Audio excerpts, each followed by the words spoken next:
नमस्कार, मैं हूं मनोज वर्मा और आप देख रहे हैं अटेंशन। और अटेंशन में बात होगी लव जिहाद, बयानों से विवाद। जी हां, भोपाल में लव जिहाद को लेकर सियासत एक बार फिर गर्मा गई है और इस बार शब्दों की आग ने माहौल को और ज्यादा संवेदनशील बना दिया है।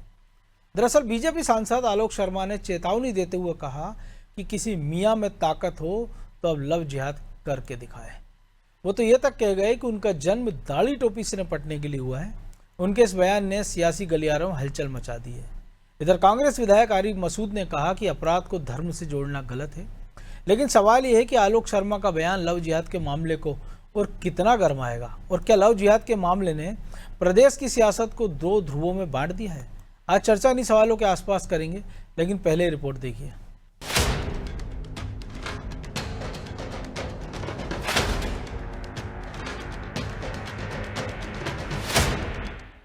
भोपाल के बेटे का भी और दाढ़ियों से मुकाबला करने के लिए हुआ है, हम छोड़ने वाले नहीं हैं। कुछ इस कदर भोपाल सांसद आलोक शर्मा ने लव जिहाद करने वालों को चेतावनी दी। जाहिर है कि भोपाल में लव जिहाद के जो केस सामने आए हैं उसने सभी को चौंकाया है। मामले में कार्रवाई तो जारी है, लेकिन अब इस पर बयानबाजी भी जमकर हो रही है। लिहाजा आलोक शर्मा ने भी दो टूक कह दिया है कि किसी मियाँ में ताकत है तो वो लव जिहाद करके दिखाए। उन्होंने ब्राह्मण समाज को एकजुट होने की अपील भी की और लव जिहाद करने वालों को कड़ी से कड़ी सजा देने की भी बात कही। उन्होंने लव जिहाद पर चिंता जताते हुए पुराने भोपाल में हिंदू आबादी घटने का मुद्दा भी उठाया।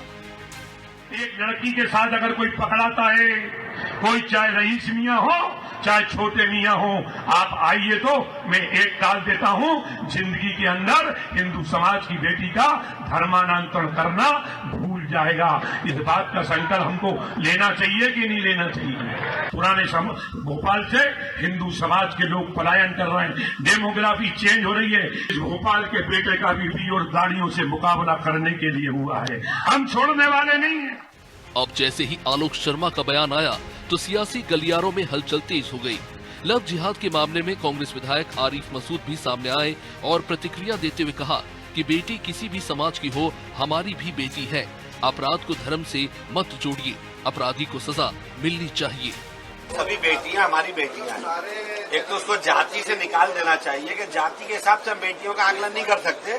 कोई भी बेटी किसी की भी बच्ची है, वो हमारी अपनी बच्ची है, हमको बच्ची मानना चाहिए। दूसरा, जो लोग भी इस तरह का अपराध करते हैं उन पर कार्रवाई होना चाहिए। उसका मैं कल भी समर्थक था, आज भी।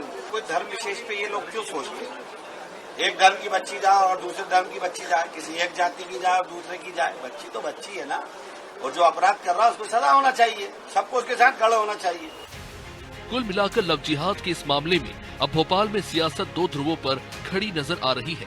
एक तरफ धर्म के नाम पर चेतावनियों और लामबंदी की बातें हो रही है, तो दूसरी तरफ इंसाफ और इंसानियत की। लेकिन सवाल ये है कि हर बार हिंदू लड़कियां ही क्यों टारगेट की जाती हैं, और टारगेट करने वाले एक ही समाज से क्यों होते हैं। ये भी सच है कि अपराध को अपराध की तरह ही देखना चाहिए, लेकिन जब एक ही समाज की लड़कियों को टारगेट किया जाए तो जिस धर्म के लोग उन्हें निशाना बना रहे हैं उन पर भी सवाल उठना लाजमी है। ब्यूरो रिपोर्ट, अनादि टीवी।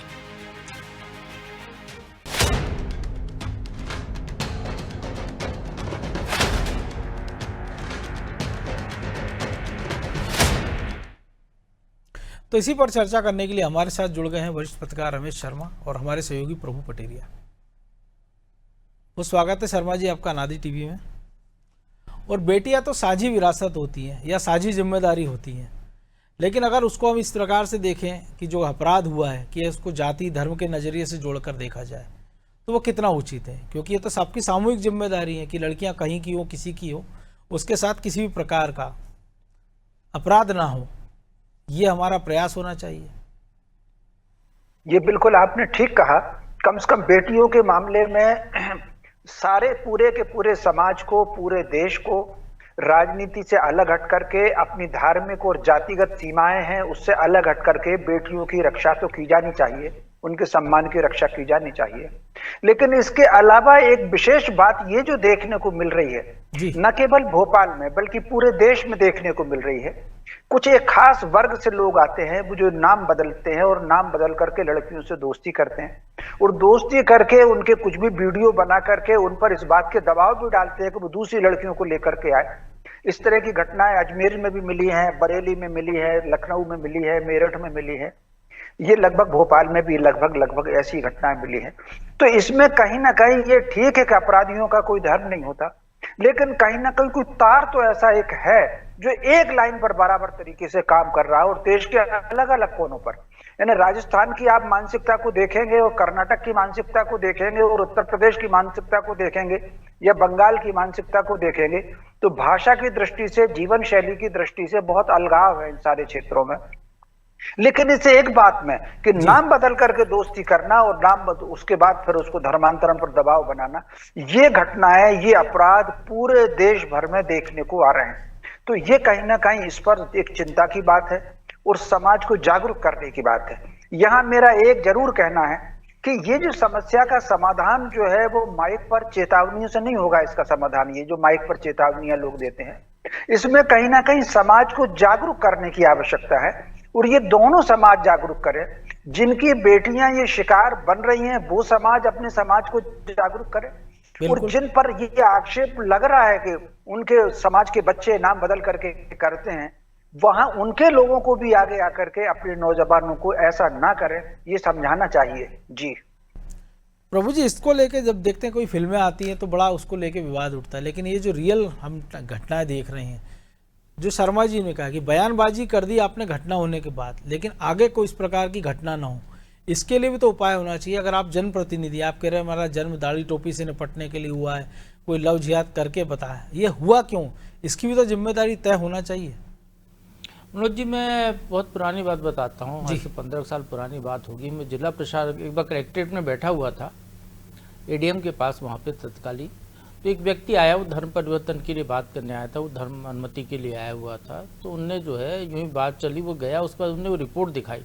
तो उस समय भोपाल में साल में लगभग औसतन 450 लड़कियाँ, हिंदू लड़कियाँ जो है वो इसी तरीके से जाती थी। जी मैं आज से 15 साल पुरानी बात बता रहा हूँ। तो ये स्थिति तो लगातार है। इसमें जो भाई साहब रमेश शर्मा जी ने जो कहा वो बिल्कुल सही बात है कि वो उन बच्चियों के माँ बाप, परिवार उनको ऐसे संस्कार क्यों नहीं दे रहे हैं, उनको ये क्यों नहीं सिखा रहे हैं कि समाज में जाना है बाहर घर से तो कैसे रहना चाहिए। आप अकेले कॉलेज में पढ़ने के लिए भेज दे रहे हैं तो उनको किस तरीके से बर्ताव करना चाहिए। क्या ये माँ बाप की अनुमति के तहत वो दोस्ती करती हैं, माँ बाप की अनुमति के तहत वो इस तरीके से घूमने जाती हैं, माँ बाप की अनुमति के तहत किसी भी लड़के के कमरे में चली जाती हैं। कोई निश्चित तौर पर यहाँ पर जो है घर के संस्कारों की बहुत बड़ी कमी है। हमको अपने संस्कार, आपको सुरक्षित रहना होगा तो आप अपने घर में रहते हैं, अपने घर की सुरक्षा के लिए आप घर में चिटकनी लगाते हैं, ताला लगाते हैं। ये नहीं कि आप घर अपनाते हैं, हाँ, या तो नहीं कि आप घर खुला छोड़ दें और कहें कि दूसरा आके वो कर रहा है, क्योंकि आप मौका दे रहे हैं। तो सबसे पहले तो आपको सतर्क होना पड़ेगा। अब जहाँ तक ये जो बिल्कुल सही बात कही, भाषण से इसका हल नहीं निकलने वाला है। हमें अच्छे से याद है शिवराज सिंह की सरकार थी इसके पहले कि उनने लव जिहाद के खिलाफ एक कानून भी बनाया था, बड़ा कड़ा कानून माना गया उसको। वर्तमान मुख्यमंत्री मोहन यादव जी ने भी कुछ दिन पहले ही कहा था लव जिहाद के मामले में फांसी की सजा का प्रावधान करने जा रहे हैं, धर्मांतरण को भी उन्होंने शामिल। तो इस तरीके से जब सरकार भी तो वही बात कर रही है, सरकार कह रही है वो कानून का राज क्यों नहीं हो रहा है, जिसको आपने कानून बनाया वो अमल क्यों नहीं हो रहा है। इस तरीके के मामलों में यदि सख्ती से सजा हो, तत्काल कार्रवाई हो, तो फिर वो ऐसे करने वालों को भी डर लगेगा। अब वो जो जिस धर्म विशेष के लोग इस तरीके का परिवर्तन करा रहे हैं, इस तरीके बरगला के ले जा रहे हैं, तो उनके तो धर्म में वही लिखा ही हुआ है ना शायद कि उनको हर तरीके से अपने धर्म के लोगों को बढ़ाना है। तो वो जब वो कह रहा है कि बुर्का पहन के फोटो दो, तो क्यों बुर्का पहन रही हो लड़की, रोजे रख रहे हैं, वो क्यों रोजे रख रही हैं? तो निश्चित तौर पर इसमें गलती उनकी ज्यादा है। अब बात बिगड़ गई, कुछ हो गया तो उसके बाद आप जो है FIR कराने चले गए। लेकिन ये केवल इतना ही मामला नहीं है मनोज जी, ये 2, 4, 6 मामले जो प्रकरण में आए, इससे बहुत बड़ा मामला है, ये बहुत बड़ा विस्तार है इस बात का। बिल्कुल। और इसके लिए गलती उस वर्ग की है जो वर्ग प्रताड़ित होने की बात करता है। सब ज्यादा गलती तो उसकी है, क्योंकि वो अपने आप को सुरक्षित रखने का जिम्मा नहीं है। बच्चे जो हैं वो सब कॉलेज गोइंग छात्र हैं, ऐसा नहीं कि अनपढ़ हैं या कहीं झुग्गी छोटी बस्तियों में रह रही हूँ।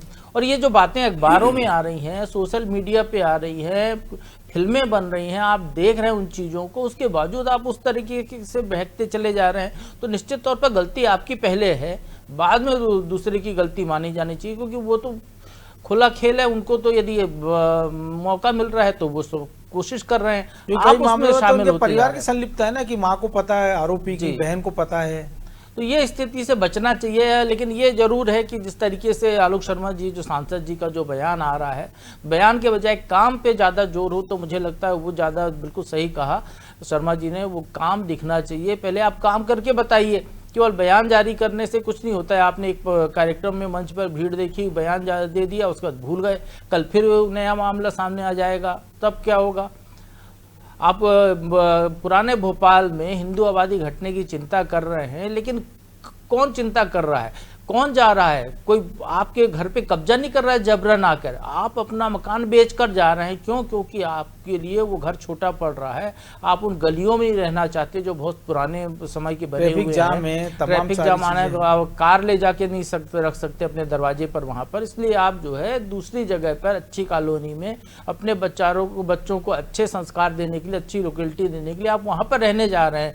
आप वो मकान बेचकर जा रहे हैं, वो नहीं आ रहा है कोई अतिक्रमण की जबरदस्ती आपसे की दबिश दे के आपसे खाली करा के वहां पर। और अगर ऐसा है तो 20 साल की सरकार में तो शर्मिंदगी की बात बीजेपी के लिए ही है।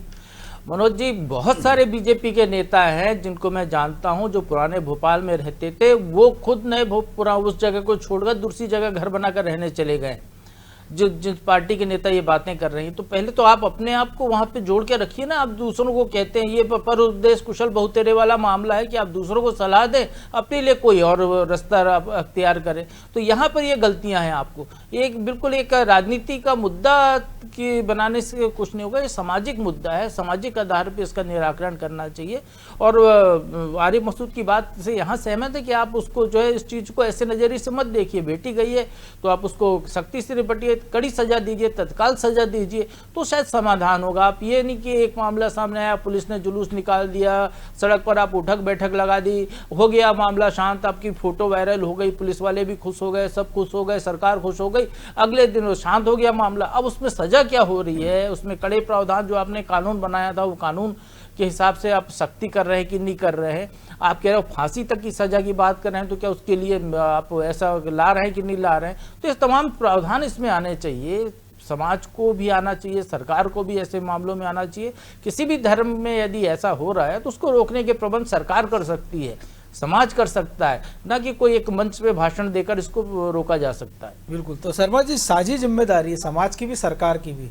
लेकिन सबसे बड़ा सवाल ये है कि सरकार ने तो कानून बना दिया है, लेकिन जो कानून का इम्प्लीमेंट कराने वाले लोग हैं, होता ये कि हम बरसों से देख रहे हैं कि कोई बच्ची गई, पुलिस का पहला सवाल होता है, जवाब होता है कि देखिए किसी के साथ भाग गई होगी, 24 घंटे इंतजार कर रही है। जैसे हम देखते हैं कि दुर्घटना में पहला जो घंटा गोल्डन आवर होता है, वो इस तरह के मामलों में हम देखते हैं कि पहले जो 2-4-6 घंटे होते हैं कि अगर बच्ची अगर लापता हुई तो अगर आप उसको गंभीरता से लेंगे तो शायद आप उसको जल्दी पकड़ सकते हैं, उसको बचा सकते हैं। समय बीतता जाता है तो वो बच्ची आपके हाथ से चली जाएगी, फिर वो कब लौटेगी, किस हालात में लौटेगी, फिर उसके साथ क्या क्या होता है, ये बात की बात है। इस प्रकार की घटनाओं में हमने देखा कि लव जिहाद का कि आपने एक ट्रेंड के हिसाब से आपने एक पूरा गैंग बनाया और आपने कैसे उनको जाल में फंसाना है, उनको क्या क्या आपको साथ करना है।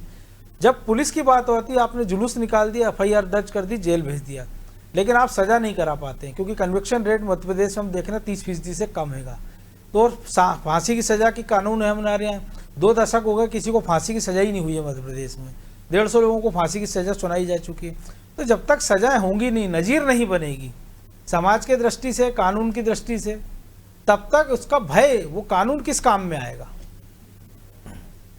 ये बात आपकी बिल्कुल ठीक है, लेकिन मैं इससे अलग हट करके मेरे मन में दूसरी बात आती है, सदैव दूसरी बात आती है कि सरकार अपना काम करे ना करे, सरकार को सरकार के हवाले पर छोड़ना चाहिए। कहीं ना कहीं समाज में एक जागृति आनी चाहिए।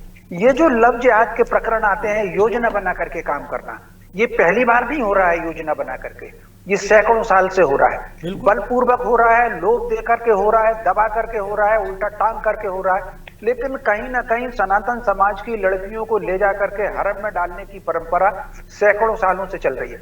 अगर स्वतंत्रता के बाद अगर आप देखें, योजना पूर्वक परिवारों को टारगेट किया गया। आप कल्पना कर सकते हैं, गांधी के लड़के को टारगेट किया गया, नेहरू की लड़की को टारगेट किया गया, अटल जी की भांजी को, अडवाणी की भतीजी को, सुब्रमण्यम स्वामी की लड़की को, चक्रवर्ती राजगोपालाचारी की लड़की को, तो रविन्द्रनाथ टैगोर की वंशज है शर्मिला टैगोर। तो कुल मिलाकर के मैं नाम क्या लेना, भोपाल में एक स्वतंत्रता संग्राम सेनानी थे, हिंदू महासभा के बड़े नेता थे, घोड़ानक्का क्षेत्र में रहते थे।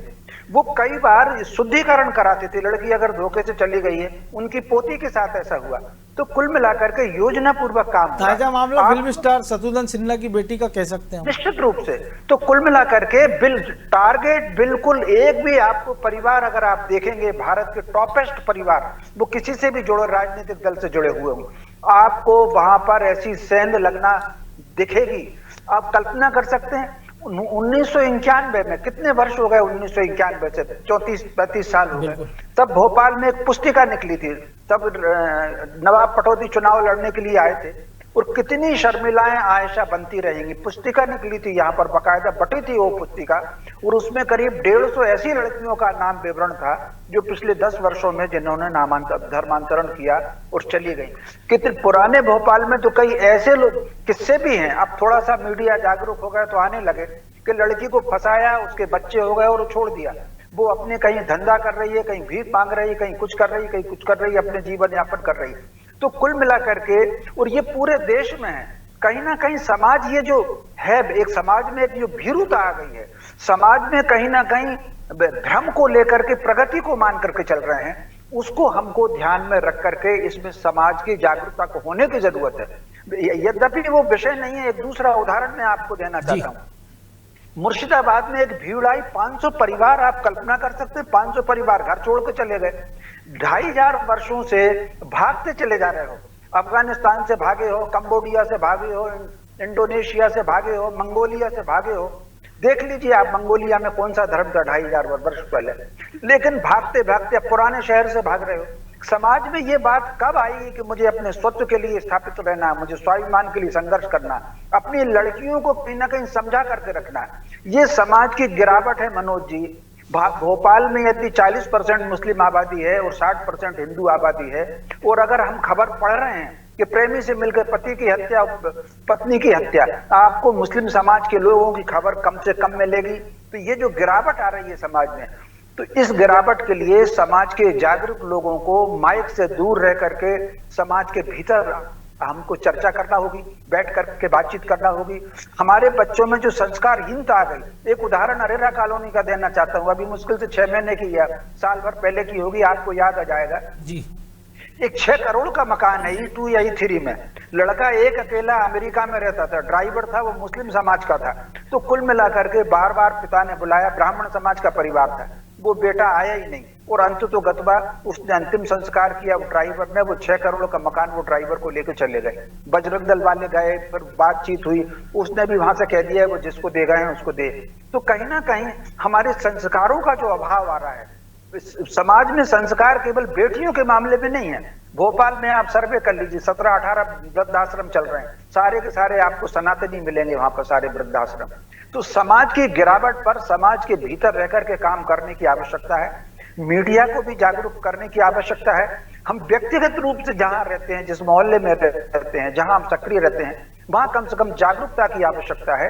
ये काम भाषणों से नहीं होगा, ये चैतन्यता से होगा, अतीत के अनुभवों से सीख करके भविष्य की पीढ़ी निर्माण करने के लिए होगा। एक और उदाहरण आपको दे, मुझे 2-4 दिन से मेरा मूड ठीक नहीं हो रहा। आप कल्पना कर सकते हैं कितने परिवार, 28 परिवार उन्होंने मार डाले। ये वो देश है कि जहां हमने यमराज को हमारी महिलाओं ने पराजित कर दिया है, नारायण को पत्थर बना लिया है। और ऐसी देश की महिलाएं अपने पति को मरता हुआ देखती रही, एक आध किसी को चांटा तो लगा देते। 5-6 कुल मिलाकर के आतंकवादी, 3 के हाथ में हथियार थे। अगर वो कह रहे हैं पैंट खोलो तो पैंट खोल करके खड़े हो गए। तो कुल मिलाकर के वो जो युवाओं की वीरता, वो वीरांगनाएं कहाँ चले गई इस पीढ़ी के, वो संस्कार कहाँ चले गए कि हम त्रिकालदर्शी थे, अगले जन्म का भी देख लेते थे, पिछले जन्म का भी देख लेते थे। कहीं ना कहीं ये जो गिरावट आ रही है, आप कल्पना कर सकते हैं। मुझे याद आती है वो ऊदा पासी, वो लखनऊ की थी, उसके पति को मार दिया अंग्रेज ने, तो उसने उसी से सिपाही छीना और 22 लोगों को मार डाला था। ये जो वीर भाव कहाँ चला गया? वो मुझे वो तुकाराम मामले याद आता है, चलती हुई गोलियों के बीच में उसने कसाब को पकड़ लिया था। तो ये जो वीरता का भाव है, संस्कारों का भाव है, ये कहीं ना कहीं समाज में जागरूक होने की बहुत आवश्यकता है आज। प्रभु जी बिल्कुल, आप भी सहमत, हम भी सहमत इससे। लेकिन सबसे बड़ा सवाल यही है कि समाज की जागरूकता भी अपने साथ साथ है, लेकिन कानून का भय भी तो कोई एक चीज होती है। निश्चित तौर पे मनोज जी, कानून का भय होना बहुत जरूरी है। समाज कानून से और समाज में रहने वाले लोग वो कानून से ही गवर्न होते हैं। कानून यदि सही है, सही दिशा में उस पर अमल हो रहा है तो निश्चित तौर पर ऐसी घटनाओं पर रोक लगेगा। पहले भी मैंने कहा है कि पुलिस का, प्रशासन का यदि सही रवैया रहे, सरकार ने कानून बना दिया और भूल गई, लव जिहाद को लेकर कानून बना है, सजा के प्रावधान है उसमें, उसके बाद आप भूल गए उसको, कानून का अमल ही नहीं है। आप जब पुलिस के पास जब शिकायत आ रही है उसके बाद फिर आप काउंसलिंग कर रहे हैं, फिर धीरे से मामला हल्ला मचता है, तब वो पुलिस इसमें गंभीर हुई है। आपको याद होगा मनोज जी, 2 दिन पुलिस ने इस मामले को दबाने की वही मैं कह रहा हूँ कि मतलब आपका रवैया ऐसा रहता है कि भाग गई होगी, हो गया होगा, देखते ये हैं। तो प्रशासन की गलती है, पुलिस प्रशासन की गलती है, इस व्यवस्था की गलती है। सबसे पहले इस व्यवस्था को सुधारना होगा। यदि आपको राज करना है सही ढंग से, तो फिर आपके जो है राज करने के जो सहायक अमले हैं, आपके जो कार्य व्यवस्था है, जो अमला है, वो सही ढंग से काम करना चाहिए। वो काम नहीं कर रहा है तो वो जरूरी है यहाँ पर देखना। ट्रैफिक थानों की पुलिस जो है चौराहों पर वसूली में लगी रहेगी, जो मूल काम करना है वो करना नहीं है, तो शायद ये स्थितियां ज़्यादा निर्मित होंगी। आपको पता ही नहीं है, सरकार ने कानून धाराएं बदल दी, IPC बदल के वो नए ले आए। अब वो नई धाराएं भी लोगों को याद नहीं है, किस धारा में पकड़ना है, क्या करना है। तो सारी चीज़ों के एक पूरा प्रोसेस होना चाहिए आपका। और सबसे बड़ी बात है, सरकार के स्तर पे जो आला अधिकारी बैठे हैं उनके स्तर पे मॉनिटरिंग होनी चाहिए चीज़ों की, कि भाई ये कानून बना है, इस कानून का अमल क्यों नहीं हो रहा है। यदि ये घटना हुई है तो ये लव जिहाद का मामला आया है, मुख्यमंत्री ने भी इस पर अपनी बात रखी है, उनने भी कहा है कि छोड़ेंगे नहीं, कहीं पे भी होंगे। लेकिन जो अधिकारी हैं, जो DGP हैं या और भी जो, लेकिन जो सब बात कर रहे हैं वो सब बात के प्रोसेस की बात कर रहे हैं कि होने नहीं देंगे, छोड़ेंगे नहीं, होना उसकी तो कोई बात ही नहीं कर रहा ना। सबसे बड़ी दिक्कत तो ये है। तो पुलिस तो अपना काम तभी समझती है ना, घटना होने के बाद मनोज जी। इस देश की पुलिस का जब घटना हो जाए, FIR आए, उसके बाद जो है जब सामने वाले शिकायत आ जाए उनके पास, उसके बाद पुलिस अपना काम करना शुरू करती है। नहीं तो यदि पुलिस अपना काम पहले से करे तो शायद मुझे नहीं लगता कि ये स्थितियां निर्मित होंगी। तो एक पूरा मामला वैसा है। प्रशासन की इसमें बहुत बड़ी जिम्मेदारी है। सरकार केवल कानून बनाकर नहीं छोड़ सकती है, उसकी मॉनिटरिंग भी करना चाहिए। समाज को आगे लाना, समाज को चैतन्य बनाना, समाज को जागरूकता देना इन घटनाओं से। यदि इन घटनाओं से आप चिंतित हैं तो फिर आपको समाज के लिए भी वैसा काम करना चाहिए कि वो रहे। लेकिन जो बड़े नाम लिए गए, तो मुझे नहीं लगता कि वो मामले ऐसे थे, लव जिहाद के मामले थे।